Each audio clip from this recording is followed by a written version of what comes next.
and everything that's involved in it. And I'll try to be as succinct as possible. I won't spend a lot of time talking about this today. We'll get right down to brass tacks and discuss the things that you really need to know to complete the Williamson ether synthesis. And if you've taken Chemistry 3111 with me, for sure, or even with Dr. Anderson, it's for sure that you've been introduced to the concept of the Williamson ether synthesis, which is where we take an alkyl halide that is either primary or methyl, and we do an SN2 reaction with an alkoxide, and we displace our leaving group like this, and we end up forming an ether. And so the product that's being shown here is diethyl ether, but it could be any kind of ether, and we're going to talk even more about that right now. So the Williamson ether synthesis, just a little history. It's named after Alexander Williamson, who discovered it a long time ago. He taught at the University of College in London, and he was also the first chemist to assign the correct structure to acetone. So you should know what the structure of acetone is if you're an organic chemistry student. It's called propanone, would be the IUPAC name. We use that for cleaning glassware sometimes. And also the first to synthesize orthoesters. And if you're like, I have no idea what an orthoester is, well, don't worry, that's something that we will cover later on in organic chemistry too, if you're just taking that class now. He discovered this reaction way back in 1850, and it's still, to this day, the best general method for the preparation of both symmetrical and unsymmetrical ethers.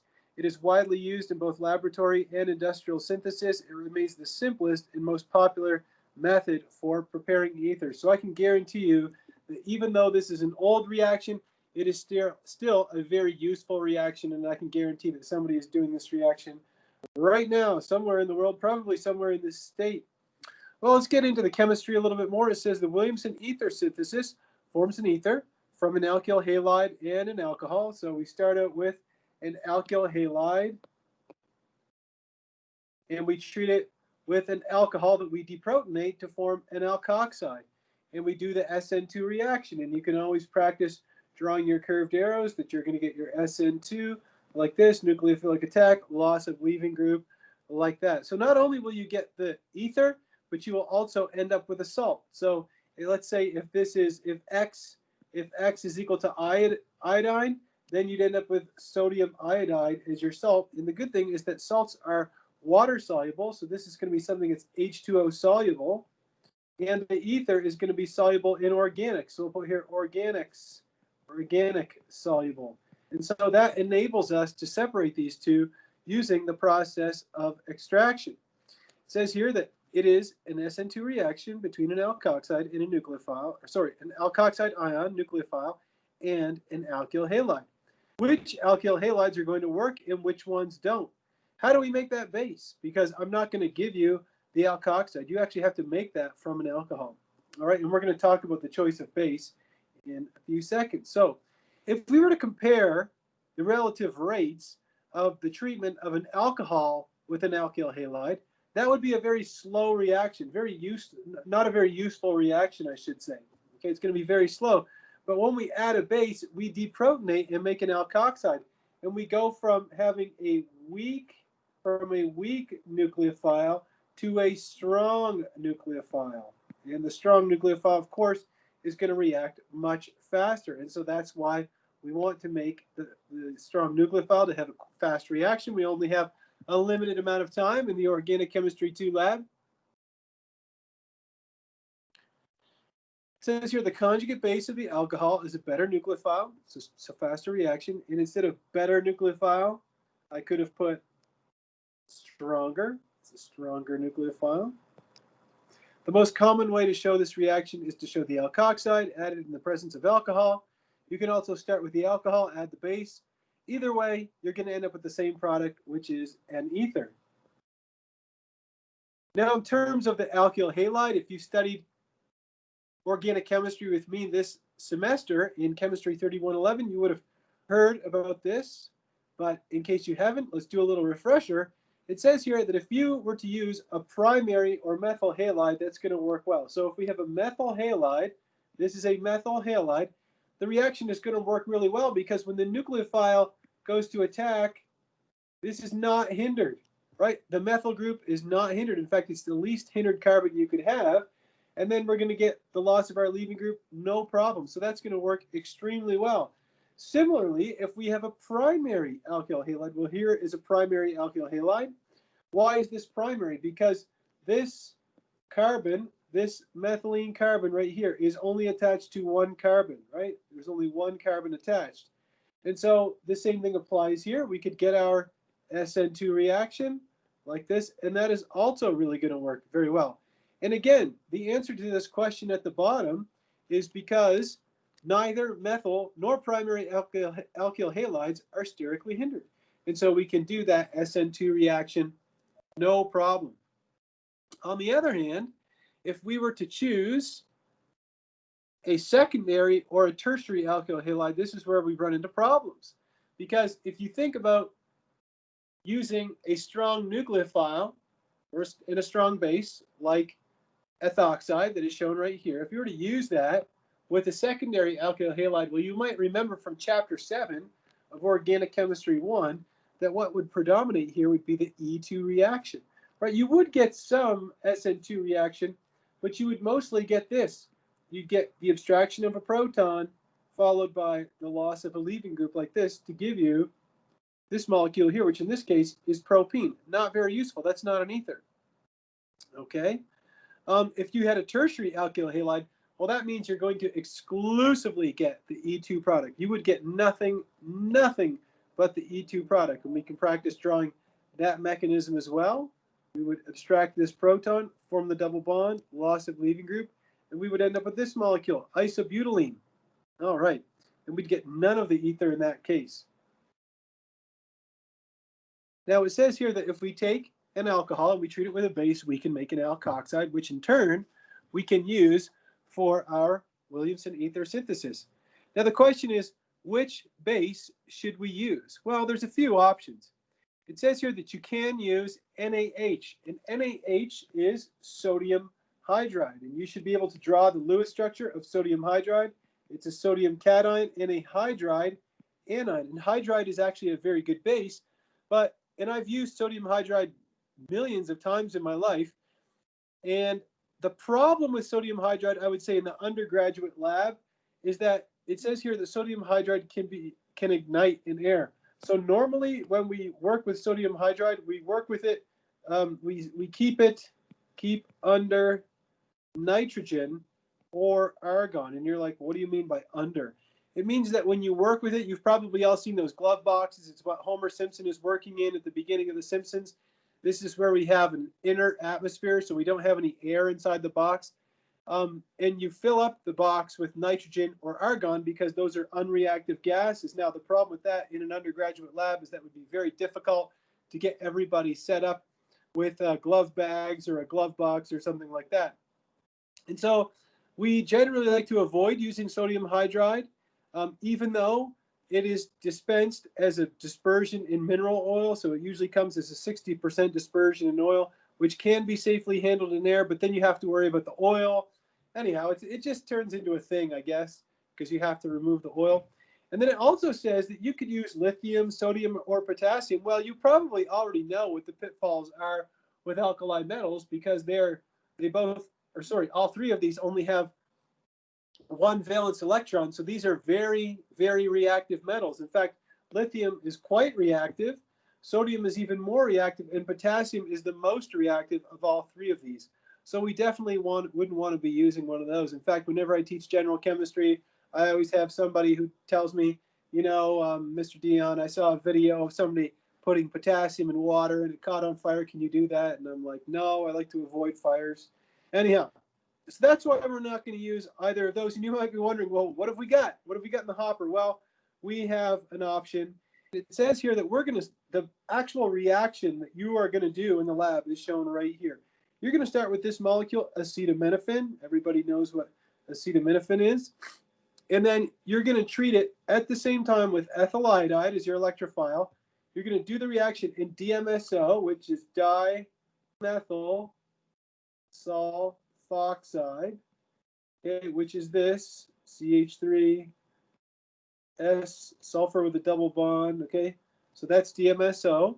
And you're also going to do the reaction in 50% sodium hydroxide. So that's a pretty concentrated solution of sodium hydroxide.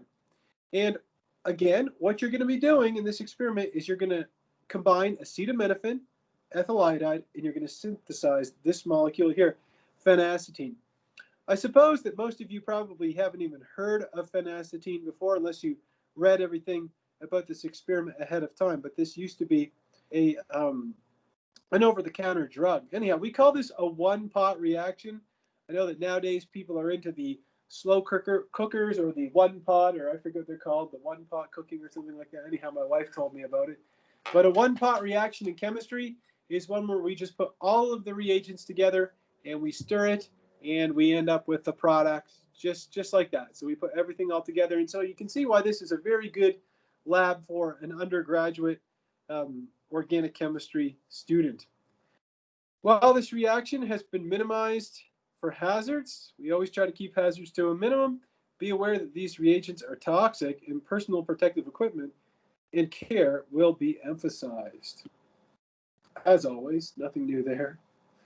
Let's just talk about a tiny bit of background. So acetaminophen is an analgesic. That means it's a pain reliever, and it's also an antipyretic, which is a fever reducer. The FDA approved acetaminophen way back in the 50s. But phenacetine, even I would say, I think that phenacetine might even predate acetaminophen. It was first synthesized in the 1800s. It's also an analgesic, okay? And it used to be an over-the-counter drug when I was a child, but it was pulled by the FDA way back in 1983 due to the fact that it was a carcinogen and could also cause kidney damage. It says here that it's also used to cut cocaine, and when I read that, I forgot that that was in the slides until I looked at it the other day, and I'm like, what isn't used to cut cocaine? There are many things that can be used to cut cocaine, whether it's, phenacetine or laundry soap or laxatives or powdered milk. There's all kinds of different things that are used to cut cocaine. You're probably asking, Mr. Dion, how do you know that? A little more about the background of phenacetine. If you have this molecule here, let me get my pen out. If you have a benzene ring, so an aromatic ring, and you put an amino group on it like this, this molecule has a common name, which is aniline, okay? When you put an acetyl group on it, and this is an acetyl group, and if you've ever studied biology, you know acetyl coenzyme A, for example, this is called an acetyl group, okay? When we put an acetyl group on the nitrogen of aniline, we get this molecule that we call acetanilide. And then when we have this ethyl ether, that is 1, 2, 3, 4 carbons away, we call that phenacetine. And again, that's the molecule that you're going to make. And you're going to start with this molecule here, acetaminophen, as your precursor. So all three of these molecules are mild analgesics or pain relievers and fever reducers, and are important along with aspirin, which is acetyl salicylic acid, in many non-prescription drugs. If you ever, decide to maybe pursue a degree in pharmacy, or if you were, let's say, a medicinal chemist, eventually you look at enough molecules that have, similar therapeutic effects that you start to recognize some similarities between these. So if a chemist, if a chemist who works for a living and does chemistry, all day, every day of their life, was to see these three molecules, she or he might say, well, we have an acetylated aromatic amine, okay? And they'd say, well, I know that that's probably going to be something that can cross the blood-brain barrier because they're commonly found in over-the-counter headache remedies, okay, or headache medicines, okay? That's something that it takes a trained eye to do that. It's something it took me a while to learn. When I was in industry, we used to buy libraries of compounds, and they'd ask us to look through them. And if you're a good enough chemist, you can look at a compound and just say, there's no way that could be a drug. That's impossible. And then you could say, okay, that possibly could, Anyhow, again, let's get back to our synthesis. So it says here we're going to take acetaminophen, ethyl iodide, put it in DMSO with 50% hydroxide, and we are going to obtain phenacetine. And you're going to have to take a melting point of that during the same lab. So I recommend trying to, get that pretty dry before you leave so that you can take a quick melting point before you go home today or for the day. First, you're going to combine the acetaminophen and the dimethyl sulfoxide. You're going to add sodium hydroxide to form the phenoxide. And a question that you might be asking yourself is why in the heck can we use sodium hydroxide if the book keeps talking about sodium hydride, sodium, potassium, lithium? Why can we use sodium hydroxide? And there's a good answer for that. You probably already know the answer. Then you're going to add your electrophile, which is ethyl iodide, and then you're going to reflux the reaction. So let's talk about why we can use sodium hydroxide in this lab. Why do we not have to use sodium hydride? And the reason is simply based on the acidity of an alkoxide versus a phenoxide. And this should say, consider the acidity of an, let me clear it up, let me make it easier, of an alcohol versus a phenol, okay? And you probably remember earlier on in organic chemistry that you studied pKa's, and that the pKa of an alcohol is usually between 16 and 18. That of ethanol is around 16, and the pKa of phenol is around 10. So this should actually say the pK of ethanol is 16, and the pK of phenol is 10. And so you can see that phenol is 10 to the power of 6, or 1,000,000, which is, phenol is 1,000,000 times more acidic than ethanol. And so that is why we can use a base like sodium hydroxide to deprotonate phenol. And it's because phenol is so acidic. If you treat ethanol with sodium hydroxide, you will get some deprotonation, but it will be in an equilibrium where you'll have both hydroxide and the alkoxide in solution. And so that won't be very useful at all. All right, let's talk about the solvent for a second, which is dimethyl sulfoxide. I'll draw the structure again. So we have two methyl groups, a sulfur, and then a double bond to oxygen like this. Commonly, and I'm not kidding, we write the structure of a sulfoxide like this, where we actually draw the negative charge up on the oxygen and the positive charge on the sulfur. And you're like, isn't that a resonance structure, Mr. Dion? Well, it is, but the reason why commonly we draw DMSO like this is because the p orbitals that form the sulfur-oxygen double bond, the p orbital of the sulfur is so much bigger than that of the oxygen that the overlap isn't very efficient, okay? And so that bond is highly, highly polarized. Anyhow, what do we know about DMSO? Well, we know that it's a polar solvent, right? There's a dipole in it right here, okay? And it's not a protic solvent, right? There's no hydrogen bond donor in that solvent. There's no bond between oxygen, hydrogen, nitrogen, and hydrogen, or fluorine and hydrogen. And so what that does is it serves to stabilize the cation, but it will not stabilize the anion. And so what that does is it increases the nucleophilicity of the phenoxide. It also serves mildly as a phase transfer catalyst. I will not ask you anything or very little about phase transfer catalysis. This is just a refresher of SN2 in case you need it, but I'm going to avoid or just skip over that right now because I think most of my students are pretty solid on what an SN2 reaction is. Anyhow, let's talk about phase transfer catalysis just for a second. And if you're wondering, what the heck is phase transfer catalysis? Well, if you think about this reaction, we have an aqueous phase, which is water, right? Because we have 50% sodium hydroxide. That means it's 50% sodium hydroxide and water. And we also have our DMSO. So water is aqueous, obviously, and DMSO is organic.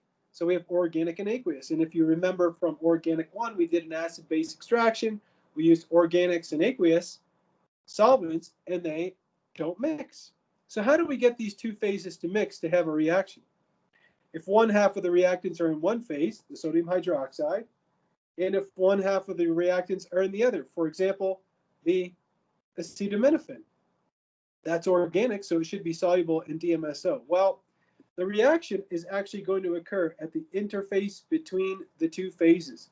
So when you have your reaction flask, okay, and you see that there are two phases, the reaction is actually occurring on that phase, that line between the two phases. It says here that the use of a phase transfer catalyst is used to facilitate the migration of a reactant from one phase to another, where the reaction is going to occur. Ionic reactants, like salts, are often soluble in an aqueous phase, but they'll be insoluble in an organic phase. In the absence of a phase transfer catalyst, the catalyst functions like a detergent for solubilizing the salts into the organic phase. In this case, DMSO is going to be our phase transfer catalyst, and the reaction is going to occur at the intersection of the two phases. Really, that's all you need to know. Besides the reaction occurring at the interface between the two phases, another thing that we can do to speed up the reaction is to spin it, is to stir it really fast as we can. And that helps the phases to intermingle, and it actually facilitates the reaction. Anyhow, let's move on from there. And I'm going to skip this part here. And before we get into the pre-lab and laboratory instructions, I'm going to go over to the procedure, because the procedure for this experiment is not found in the lab textbook. Okay, it's not found in the Schaafstall book. The procedure is found on Canvas. It was written by one of my colleagues, and let's go through it quickly. Gives you a little bit of history at the beginning, and then it says here that as a safety caution, dimethyl sulfoxide easily penetrates the skin and goes directly into the bloodstream, taking whatever was on the skin with it. And so wearing gloves is extremely important. Also, sodium hydroxide, when it's 50%, that's very caustic. So those are both very, very dangerous. And I can speak from experience. I've got lots of DMSO in my skin, and I would not recommend it. So let's walk through the experiment, and this is what you're going to do. Now remember, you're not going to bring this sheet of paper into the lab. You're going to write this experiment up, or this experimental procedure, in bullet point form in the 2-column format. So on the left-hand side, you put the procedure. On the right-hand side, you leave room for the observations. Of course, you begin that procedure on a new page. It says in a 10 ml round bottom flask. So you're starting out with just a little 10 ml round bottom flask from your lab kit is where you're going to get that. And they always have threads on them.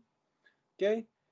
With a small spin bar, you're going to combine 302 milligrams of acetaminophen in 1.5 mils of dimethyl sulfoxide.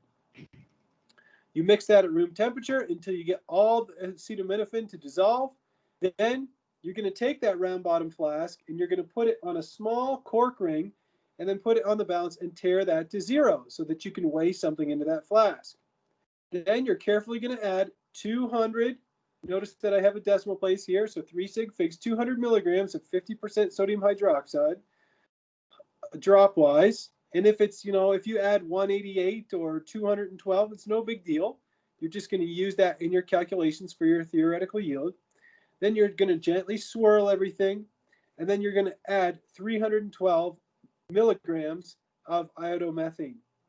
Again, with the iodomethane, if you add a little bit more or a little bit less, that's okay, but make sure you use your quantities for your calculations of theoretical yield in your own lab report.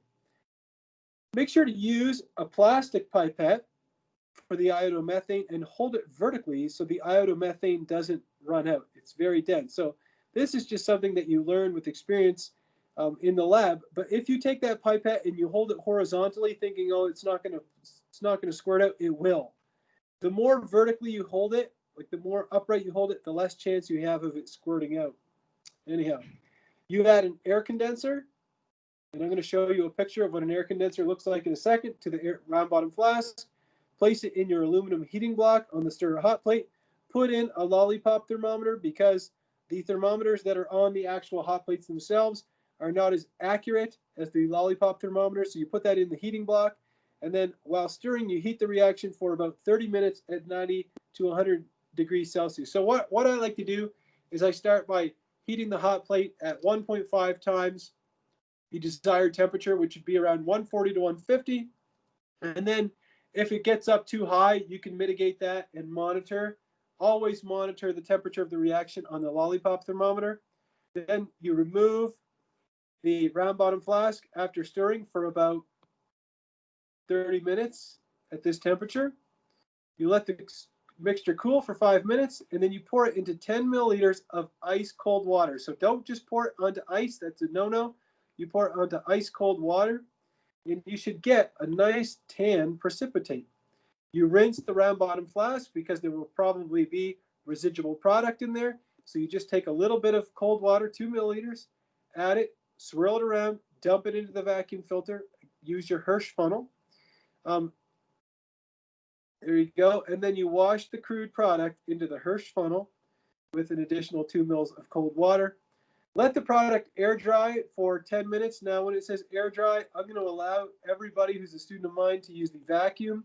So put it under vacuum and just let the vacuum rip. Get as much air through it as possible so that we can fluff it up while it's drying. So that means you just take your spatula and you just kind of fluff it up a little bit. And that way it will be dry enough that you can take a melting point before you go home. So that means you don't have to come back to the lab and worry about any melting point stuff. You'll have everything done. All right. We are going to do an analysis with TLC besides our melting point analysis. And to make a TLC plate, very simple. You take the TLC plate that I hand out to you or your lab instructor hands out. You mark the bottom. You're going to dissolve a few milligrams of your product in a few drops of ethyl acetate. Spot the silica gel TLC plate with your product. Spot it with acetaminophen and a standard, which is the known phenacetine. And then you'll be able to compare your product with the actual good phenacetine and compare, how good a job did I do in synthesizing my phenacetine? How much junk is in my product, or maybe there's none at all, okay? You develop the plate in a 4-to-1 mixture of ethyl acetate hexanes, okay? What does that mean? We always use 10 milliliters of solvent, so that means you're going to have 8 mils of ethyl acetate, and you're going to have 2 milliliters of hexanes to develop. You're going to develop the plates as usual with your aluminum foil over the top of your beaker, and then you examine it under UV light. Circle the spots, calculate the RF values. Based on the TLC results, you should be able to decide to what extent you were successful. It says here to let your product dry for 24 hours. Again, I'm going to try to get my students to get their melting point done before they go home. All right. Of course, weigh your final product. So that way you can calculate the percent error in your melting point. You can calculate your percent yield. Okay. That's the procedure. Not too bad. Now let's go back here to my slides and where I was. And let's talk about what you have to do to prepare for the pre-lab so you're ready to go and what the lab instructions are.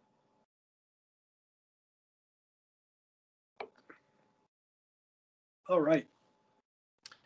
If you have the Klein textbook, it might be wise to review Chapter 13 just to make sure you're up to speed on the Williamson ether synthesis. If you think you know it frontwards and backwards, that's good too. Make sure to get the procedure from Canvas. It's the one I just showed you. That is how you are going to get your procedure. You're going to write that out in bullet point form. Make sure you leave enough detail that you'll be able to do it. You are not allowed to bring in a PDF or a printout of what I just went over. Okay, you have to write your own procedure. By the time you're done, you'll know what to do anyway. So in your notebook, you're going to start with making sure you have a header on every page. So I didn't put that in here, but I thought that you should know that already. But you put a header, which is the title of the lab. Okay, your name. So title, not titles, the title, your name, date, the class. So that's going to be on the top of every page. After the first page, you can put an abbreviated form of the title of the lab, but on the first page, you have to put the full title. Then after that, you're going to make a purpose. What are you making? What are you reacting? How are you purifying? How are you isolating and characterizing? Okay, this is to be specific, but it's not a procedure, okay? So I am not going to tell you what the purpose is, but based off of what we just went over, you should be able to answer these questions that I have here and come up with a good purpose. We are going to be making phenacetine from acetaminophen in an SN2 reaction, Williamson ether synthesis. There's no purification. We're isolating by precipitation. We're characterizing by TLC and melting point. right? Anyhow, something like that. Next, you're going to have your table of reagents, which I like to abbreviate the TOR sometimes. In that table, I have everything that you're going to need in there. You're going to need your acetaminophen, your ethyl iodide, phenacetine, 50% sodium hydroxide, dimethyl sulfoxide, hexane, which is used for the TLC, as is ethyl acetate. You might be wondering, like, where's the methylene chloride coming in? Well, some of the standards, I believe, are dissolved in methylene chloride, so you'll want to have that in there. What are you going to put in the table of reagents besides their name, besides the actual name of the compound?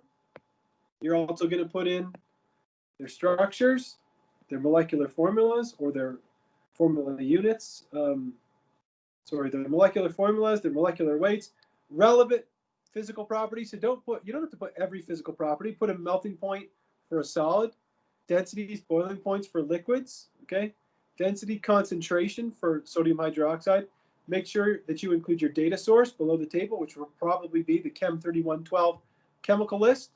Anyhow, and don't forget to include that. Next, we have a whole section on safety, okay? And you go through the chemical list and you list what are the specific hazards for each one of those chemicals, okay? Every single thing that we work with.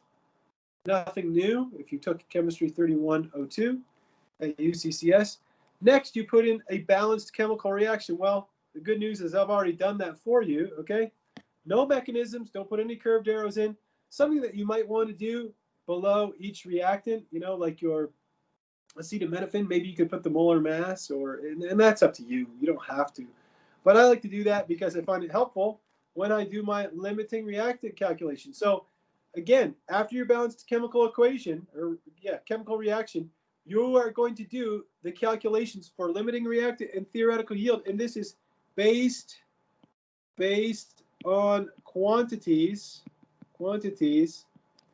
in the experimental the procedure. Okay, so that's where you're going to get the quantities there.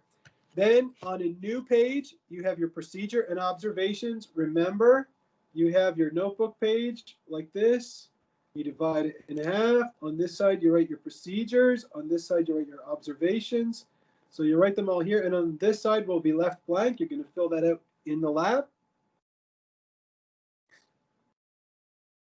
Again, this is something that the chemistry department obliges me to remind you of, is that you've got to show up with gloves, okay? You've got to have gloves. And I would recommend bringing a few pairs to this lab because DMSO, if you get it on the gloves, I would just take them off and throw them out. In fact, sometimes I double glove my hands. Anyhow, again, keep the pipettes vertical to avoid any kind of spill. The sodium hydroxide and ethyl iodide are both liquids. So this is why in the refresher lab skills, you know, we talk about massing things and properly on the balance.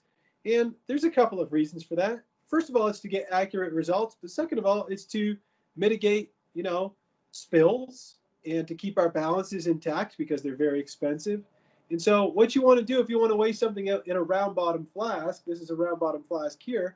Of course, a round bottom is not going to sit on the balance very well. So you can either use one of those blue caps from your kit, or you can use a cork ring like this. Those work really well to support your flask for tearing. And of course, we'll be watching for that to make sure you do it correctly. Can anybody tell me what's wrong with this picture? It's not a gag. There is something wrong here. There's a big no-no. I haven't gone over it.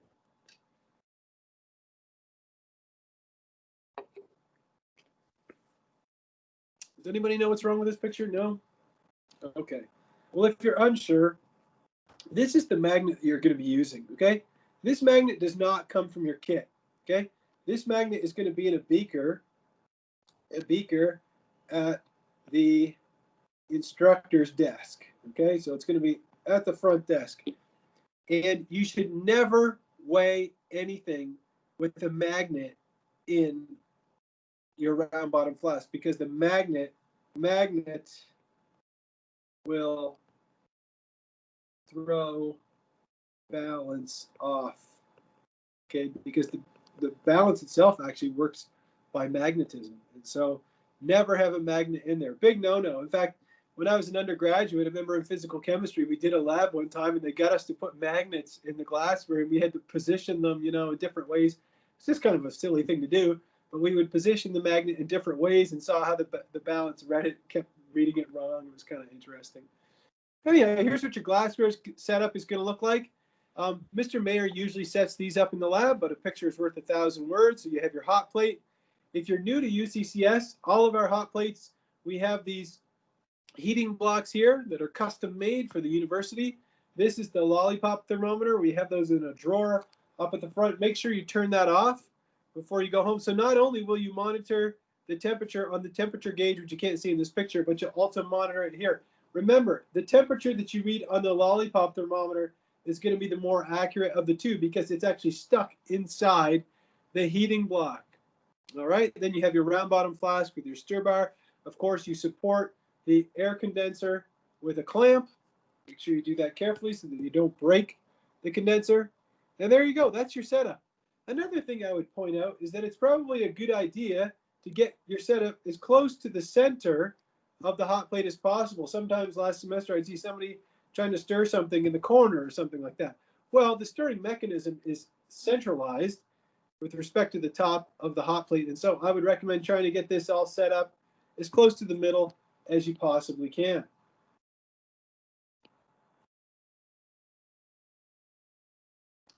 Again, the stir bar is not the one that's found in your lab kit. It's found at the instructor table.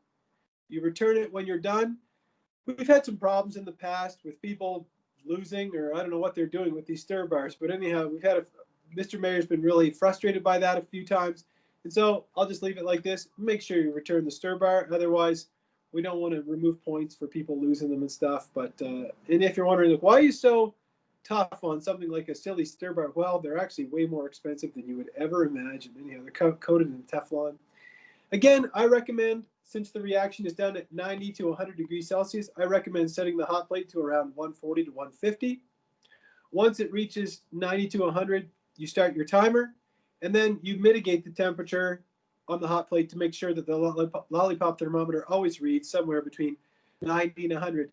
You know, way back in the day when we talked about kinetics, I taught you that every 10-degree increase in temperature will double the reaction rate. Well, this is one of those cases where you don't want to turn it up too much to try to get it there too quick, because if you do crank it up, it'll actually destroy the product.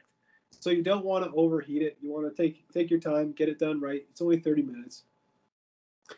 When you're done, you take it off of the heat, you let it stir to cool, set it, or you remove the clamp, pour the reaction mixture over cold ice water, so not just plain ice.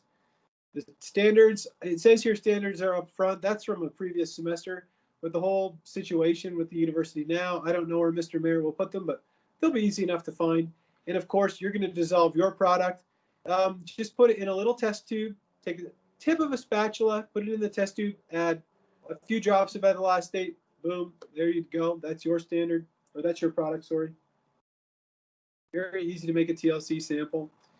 I always tell my students in my lab that I want their spots done in a specific manner. And so I'm going to tell everybody who's in this class, I want your TLCs all spotted the same way.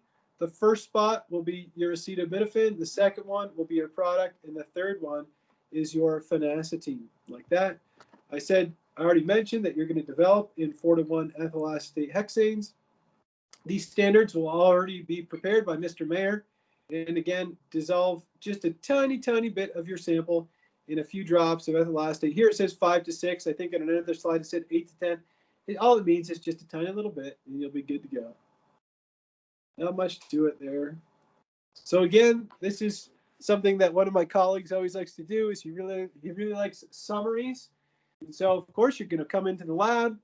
Your instructor will probably give you a little bit of guidance and show you where some things are in the lab, because that changes from experiment to experiment. You're going to carry out the synthesis by yourself. Of course, you're going to exercise good caution with respect to social distancing. You're going to characterize the product by TLC. And I should put here, and melting point. An IR spectrum of the product is going to be provided for you. In fact, that's in the data sheet. And you're going to pretend like that is your IR. So in your write-up, you can say in my IR, and it's totally okay. Actually, you don't say in my IR because you don't use personal, but you say the infrared spectrum showed, this peak and this absorbance, right? Anyhow, oh yeah, melting point's down here. Anyhow, sorry, I'm getting ahead of myself. Make sure you clean up your common area and your area, or the common areas in your area before you leave. Due to the pandemic, not only do we have to clean our fume hoods and make sure there are no chemicals anywhere, we also have to wipe off our seats if we use those. I told my students that we're not going to be using our seats at all. Just makes things easier, and it helps students to keep an eye on their reaction. You never want to turn your back on a reaction for too long. Make sure the lollipop thermometers are turned off, put them away. Put the product on the shelf behind the board. I'll show you where it is. We'll have a spot marked out. There aren't that many labs meeting face-to-face this semester, so it shouldn't be too hard to find our spot. That shouldn't be too confusing. As far as the characterization goes with the melting point, again, I'm really going to try for my students to get their melting points done before they go. So you're just going to let the crystals, go or subject them to the vacuum for 10, 15, 20 minutes, fluff them up, take a quick melting point, good enough, and then you're going to complete the data sheet at home. So again, the final summary, you get your pre-lab, purpose, table of reagents, safety, balanced reaction, theoretical yield, limiting reactant, and procedure. That is to do before, okay? This is all to do for your pre-lab, all of it, all, A-L-L. During the lab, you're going to do the synthesis, isolate the product, write down your observations. You're going to do the TLC. You're going to run a melting point. And after you've completed the data sheet, be sure to scan your pre-lab documents, your post-lab documents, meaning your data sheet, as one PDF file and submit it. And so far, that's been going exceedingly well. I spoke to the grader, and he said, your students do a great job. Seems to be, we seem to be doing very well on that. All right, so that's that. And before we wrap up, let's take a quick peek at the data sheet. And this is the data sheet that everybody will have to fill out. I expect you to look at this at your own time, so I'm not going to spend a whole lot of time on this in lab lecture, because you've all taken organic chemistry lab before, so this isn't your first rodeo. We fill this out, so make sure you take a look at this before you go into the lab so that you know what you're looking for. You write down the correct masses of your acetaminophen, sodium hydroxide, ethyl iodide. You're going to do another limiting reagent calculation, right? You're going to do it all over again based on your calculations, based off of what you weighed out. So you're going to do them before the lab with the lab procedures amounts of material, and you're going to do them again with what you actually weighed out, okay? Percent yield, actual product yield, what else? You put in your melting point. Of course, melting point is always, always, always, always, always reported as a range. There's the literature melting point, the percent error in the melting point. You should know how to calculate that. You should know how to calculate the RF, or the retention factor. You're going to put in the retention factor for acetaminophen, phenacetin, and your product. And it even tells you how many sig figs should be in there. Mr. Mayer and I will do the grading of everybody's, even Miss Herring's section. We're going to grade all of the samples. The next page, we give you an NMR and a carbon, okay? And this is for phenacetin. So we expect you to annotate that properly. We expect you to annotate the carbon properly. At the end, it says there are 2 attached IR spectra. These are IR spectra for acetaminophen and student-prepared phenacetin. Fully annotate each. We don't tell you which is which. We just say one of them is one, one of them is the other. I bet you can already tell just by looking, right? Which is which. You can probably take a pretty quick guess, based on, anyhow, I'm not going to give you the answer to everything, okay? I have a hard time with that, but anyhow, there you go. And then the last part is succinctly summarize your synthesis of phenacetin. And then it says, use the rubric at the end of our data sheet as a guide. I didn't put the rubric at the end. I don't think or maybe I did. Yeah, I did put the rubric on here. So this is the rubric for the discussion. So remember, the discussion is not rehashing what the procedure is. First I added this, then I did this, then I stirred this. No, the discussion discusses the synthesis and how do you know that you made what you made, okay? It's basically summarizing how you proved that you actually made phenacetin based off of your results, okay? And if you're unsure, you're like, oh, I need more details. Well, if you go on our classes Canvas page, you will see that we put up there some sample notebook pages. It's not a full report, but it does give you a good idea of what we expect in the discussion or the summary, okay? All right, so that is everything that I had planned on saying today about the Williamson ether synthesis. I tried not to go too fast, and I just will come back here. Boop. All right. All right, that's it. Does anybody have any questions?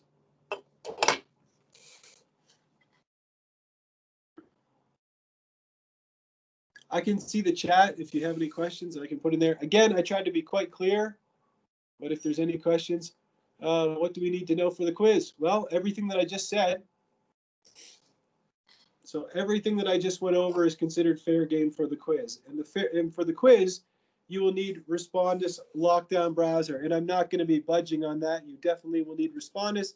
It's a very short quiz. And basically, it is just testing to make sure that you did the or attended lab lecture. Yes, the quiz is due at the same time for every cohort, even if you're in the second one. It's not going to be due a week after. Nope. So everybody has the same due date for the quiz. Anything else? Cha cha cha cha cha.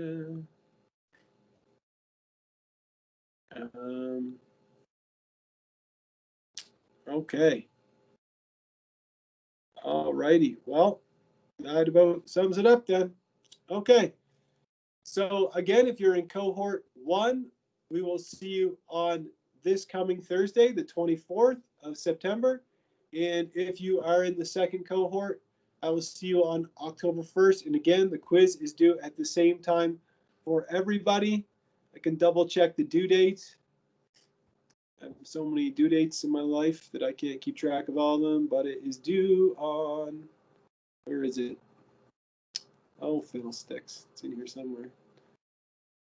Assignments. It is due on September 23rd.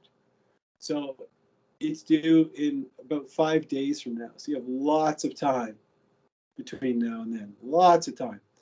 It is a very short quiz. It has a total of 1, 2, 3, 4, 5 questions. That's it. All right. All right. Well, again, I wish you all a good weekend, and I'm already looking forward to doing our first wet lab. I always enjoy being in the lab with my students, and so something I'm really looking forward to, and I hope you are too.